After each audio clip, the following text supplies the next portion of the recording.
Hola, buenas a todos los integrantes y participantes en este Congreso de Innovación de la Docencia e Investigación en las Ciencias Sociales y Jurídicas.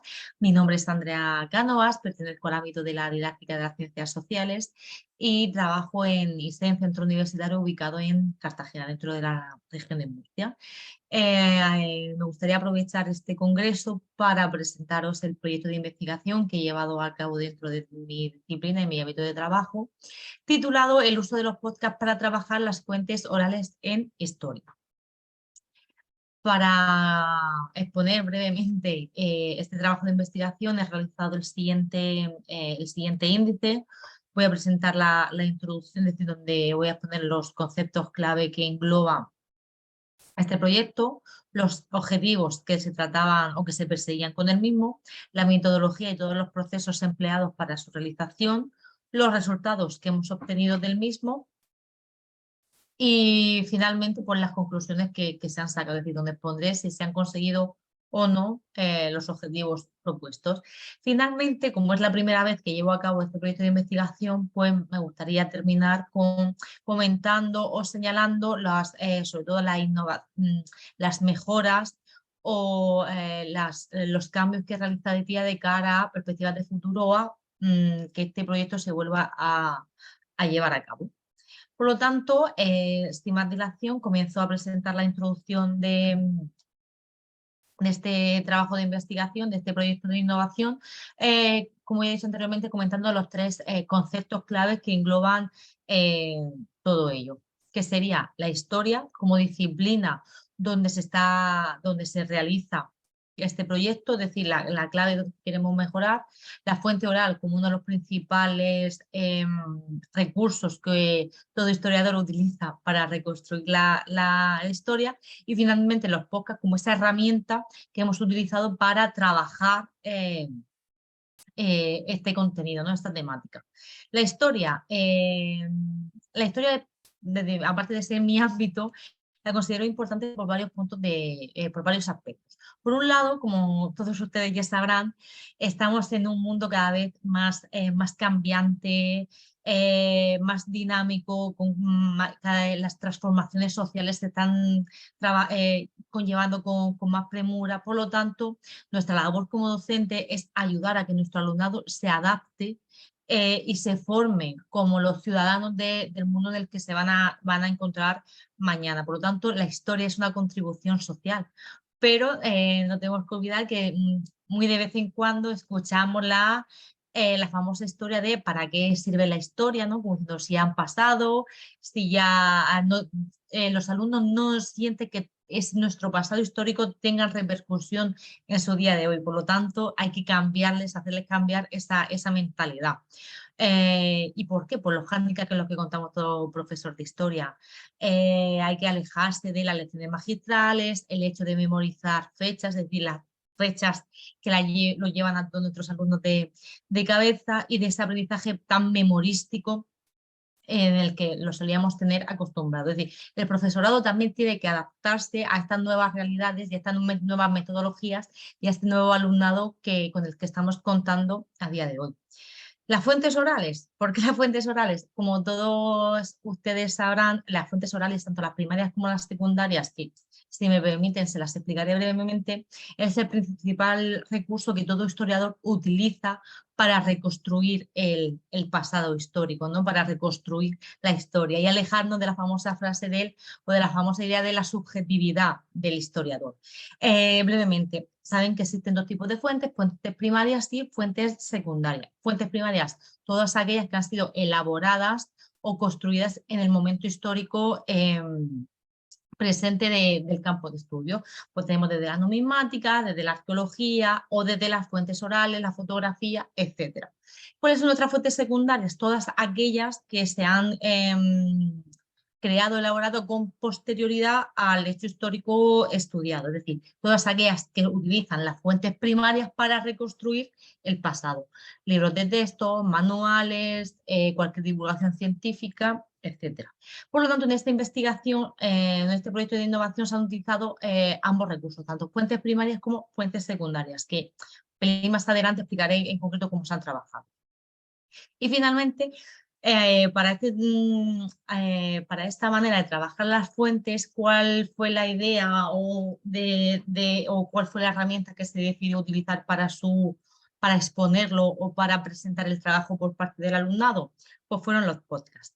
¿Por qué? Porque como ya he dicho que los docentes está bien que innovemos y nos movilicemos con la actualidad, pues que es más actual que un podcast, que no hay divulgador, periodista o incluso famoso que no tenga un podcast a día de hoy.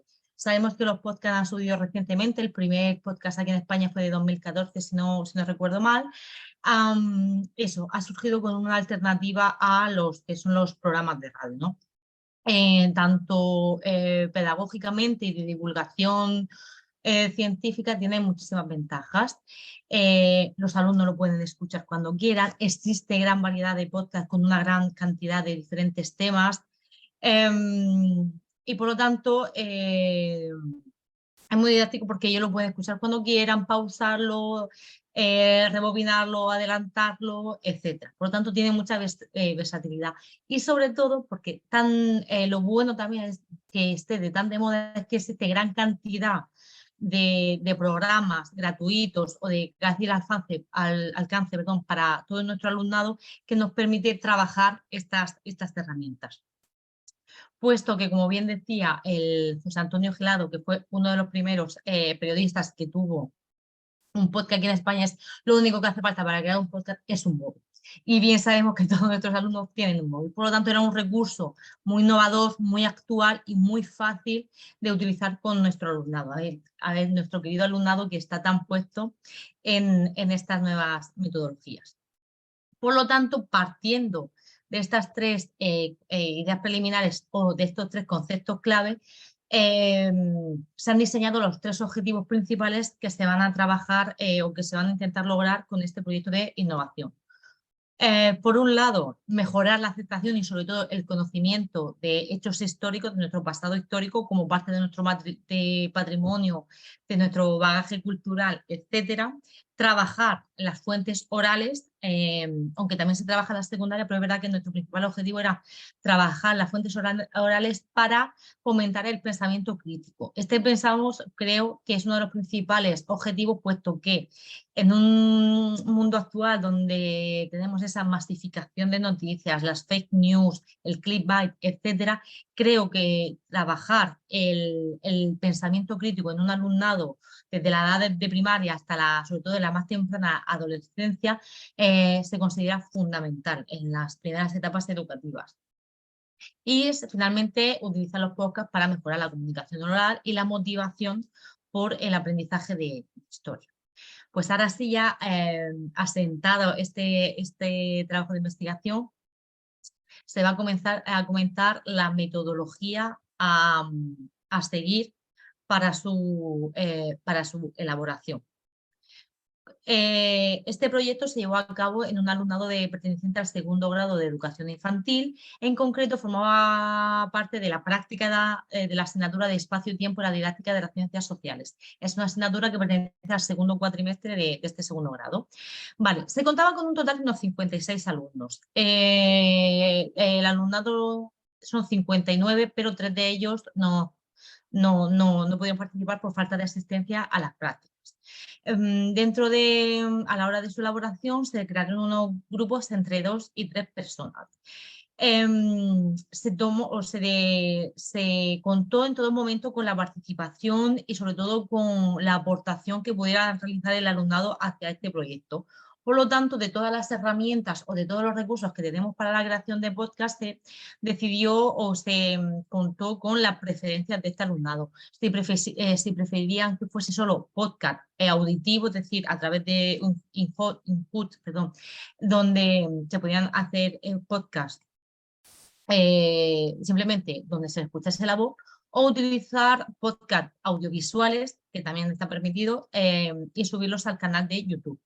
Ellos prefirieron utilizar el canal de YouTube porque es verdad que a la hora de ser 3 o 4 personas que puedan estar participando en el podcast, si son muchas voces, si era solo auditivo, podía al oyente podía ser un poco incómodo, en plan, ¿quién está hablando ahora?, etcétera. Por lo tanto, como eran de 2 a 3 alumnos más el entrevistado, podían ser entre 3 y 4 personas, se decidió que fuese a través de un vídeo que se subiría al canal de YouTube. Se pidió que los vídeos fueran entre 15, 20 minutos, 30 como mucho aproximadamente. Bueno, estas fueron las bases preliminares, entonces esto fue un trabajo de toda la clase, tanto alumnado como por mi parte, y voy a comentar cuáles fueron las aportaciones de cada uno de ellos. Primero, básicamente el objetivo o la idea del podcast era que entrevistasen a familiares lo más longevos posible, ¿no? Los de más alta edad. Por lo tanto, primero tenían que elegir un tema histórico que quisiesen investigar. Obviamente, más o menos ellos tantearon a quién podían entrevistarle. Tengan en cuenta que hacer un grupo entre 2 a 3 personas, siempre alguno de los miembros tenía alguna persona mayor, si no fuese abuelo o abuela o algún vecino, algún tío abuelo, etcétera, alguien al que poder realizar la entrevista. Entonces, una vez que ya sabían más o menos a quién se iban a dirigir o más o menos la edad con la que iban a contar, eligieron el tema. Obviamente todos los temas que van a ustedes a escuchar o que pueden escuchar si quieren en el podcast van desde la guerra civil, franquismo y transición. Otros alumnos fueron un poco más innovadores y realizaron una entrevista a personas ecologistas, etcétera, que tenían relación con el Mar Menor, pero eso fue un caso puntual porque era una persona relevante y querían utilizar ese contacto para hacerlo. Pero el resto, todo eran temas históricos. Entonces, cuando tenían el tema histórico y habían elegido al entrevistado, hicieron previamente una recopilación bibliográfica. Por ejemplo, en el caso de que fuesen a entrevistar a alguien acerca de cómo había vivido esta persona la guerra civil o la posguerra, mejor dicho, pues se trataba de que investigasen la bibliografía que decía sobre este periodo histórico, ¿no? Que realizasen su recopilación bibliográfica, su base teórica de la investigación. ¿Vale? En el segundo proceso ya se trataba de que realizasen trabajos. Primero eligiesen un título del podcast, aunque como verán existe un título genérico para todo el título del podcast, se pretendía que cada uno de ellos tuviese un título personalizado acorde a la temática o al tema tratado. Crearon también una carátula para que fuese la visión de la imagen del vídeo personalizado y luego que creasen un guión. Básicamente, en el guión constaba de 3 partes: una introducción teórica a través de la recopilación bibliográfica que habían elaborado, luego ya la entrevista propiamente dicha y finalmente una conclusión. Es decir, se trataba que comparasen, hiciesen una comparativa entre lo que han leído o investigado en las fuentes secundarias, la revisión bibliográfica, con lo que les había aportado la información aportada desde las fuentes primarias, es decir, en la entrevista oral. Entonces, que sacase su propia conclusión, con el objetivo de, como he comentado anteriormente, incentivar y mejorar ese pensamiento crítico, estableciendo una labor de investigación y comparando bibliografía, información, etcétera, ¿vale? Una vez que ya tenían su guión, el tercer y último paso era grabar la entrevista y realizar el montaje. Esto fue un poco opcional. Como ya le he comentado, se le dio mucha libertad al alumnado. Entonces, si ven los podcasts, les recomiendo que dediquen un poquillo de tiempo y lo vayan escuchando. Les aseguro que les parecerá muy curioso. Hay alumnos que lo hicieron todo de seguido, es decir, quedaron con los abuelos todo el grupo, hicieron la introducción, la entrevista y finalizaron con una conclusión. Otros, pues, por motivos personales o familiares, quedaron los amigos, hicieron la entrevista y la conclusión, y luego el alumno que utilizó a algún familiar le hizo la entrevista y la insertaron entre la introducción y la conclusión. La conclusión la grabarían poco después. Finalmente me lo enviaron a mí, que yo fui la encargada de subirlos todos a el canal de YouTube. Y ahora les explico brevemente cuál fue mi parte de este trabajo. Este fue el canal de YouTube creado, fue mi aportación a este proyecto de investigación. La idea de crear yo el canal de YouTube y de que ellos me enviaran a mí el vídeo en lugar de que cada uno fuera subiendo el suyo, básicamente fue por el diseño. Si se dan cuenta, pues todos llevan el mismo tipo de título. Luego aparte se creó también, elaboré una entradilla en la cual fui insertándola en todos los vídeos enviados para que cuando se cuando se iniciasen todos de la misma manera. Básicamente fue, aunque cada uno tuvo sus peculiaridades y su manera de realizar este trabajo, pues que tuvieran ciertos aspectos de cohesión. Entonces, aquí tenéis un poco un ejemplo de alguno de la entradilla y alguno de los capítulos donde, pues, en este caso, pues todos los alumnos quedaron con la abuela, en este caso de Antonio, Modesta Mojica, ese fue el título que ellos eligieron para su vídeo, forman parte del capítulo de Escuchando la Historia y dicen eso, Antonio y David, donde hicieron la introducción, la entrevista y la conclusión final. Y pues nada, eso, pues, muchos, los alumnos tuvieron la oportunidad de pues, hablar con sus abuelos sobre pues, periodos de la historia que ni ellos se habían parado a escucharles. Por lo tanto, una vez finalizado todos los vídeos y escucharlos, se les pasó un pequeño cuestionario para ver un poco el feedback, ¿no? Que les había parecido este proyecto de innovación. Y pues los resultados en realidad fueron muy positivos, cosa que me agrada. Pero como todo trabajo de innovación, pues tiene sus aspectos positivos y negativos. En cuanto a positivo, pues mira, sobre todo les gustó mucho la metodología empleada, el utilizar los podcasts. Luego el 76% también considera que le ayudó mucho a mejorar el conocimiento histórico, es decir, ampliar sus ideas y sus conceptos sobre periodos tan importantes de nuestra historia más reciente. El 91% considera las fuentes orales como uno de los principales recursos para fomentar el pensamiento crítico, ya no solo las fuentes orales, sino contrastar fuentes orales primarias con fuentes secundarias bibliográficas.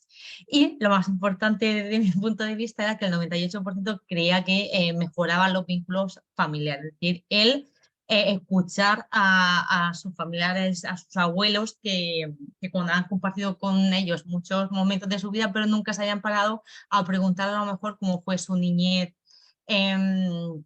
durante la posguerra, o cómo vivieron ellos la transición, o qué pensaban o cómo era la educación en el franquismo. Cada uno no he comentado que estudió a lo mejor aspectos concretos, pues educación, deporte, infancia, etcétera, en momentos históricos vividos. Aspectos negativos o a mejorar, pues la subjetividad del orador. Ellos mismos se dieron cuenta que, claro, muchos de los recuerdos que tenemos están muy condicionados por el contexto socioeconómico, por el lugar en el que vivieron, etcétera. Ellos mismos reconocieron en sus entrevistas que muchas partes de las respuestas que le daban estaban muy subjetivadas, muy condicionadas. Otro de los handicaps es la familiaridad con el entrevistado. Es decir, aunque ellos intentaron dar una imagen de entrevistador serio, etcétera, pues eran sus nietos. Entonces era inevitable que el abuelo o abuelo, en la mayoría de los casos, pues utilizar alguna coletilla o se tomase algunas confianzas que no deberían de formar parte de un trabajo de investigación.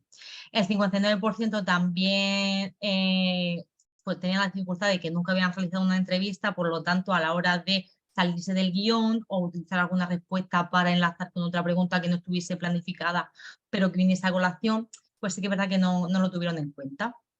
Y finalmente, la falta de datos exhaustivos, pues, de fechas concretas, de nombres propios, etcétera, por parte de sus abuelos, de los entrevistados, por falta de, por la edad, por falta de recordarlo, o esa inexactitud por esa parte. Y ya para finalizar, no me quiero extender mucho más, las conclusiones que se han extraído es que es una buena metodología, ¿no? El utilizar las fuentes primarias y emplear esta nueva metodología dentro de la disciplina histórica. Es cierto que las fuentes primarias consideramos que sí que ayudan a mejorar el pensamiento crítico en comparación con las fuentes secundarias, porque estás contrastando información, y el uso del podcast ha demostrado que es una buena herramienta al alcance de todos, actual y con muchos recursos, tanto de temáticas orales, de redacción, de oratoria, etcétera, para trabajar dentro del ámbito educativo. Y nada, perspectivas de futuro, pues me gustaría seguir con este proyecto de investigación con futuros cursos, mejorando un poco a lo mejor por la calidad de las imágenes a la hora de grabar los vídeos, o ciertas indicaciones un poco más exhaustivas hacia el alumnado, pues para mejorar, ¿no? los podcasts y seguir aumentando los vídeos dentro del canal. Pues hasta aquí mi defensa, espero que les haya gustado muchísimo. Abajo en comentarios les voy a dejar el enlace del canal, pues si les interesa, pues que le echen un vistazo y escuchen alguno de ellos, que les aseguro que les gustará mucho. Una vez más, muchísimas gracias y cualquier duda o pregunta que quieran realizarme, estaría encantada de contestarles.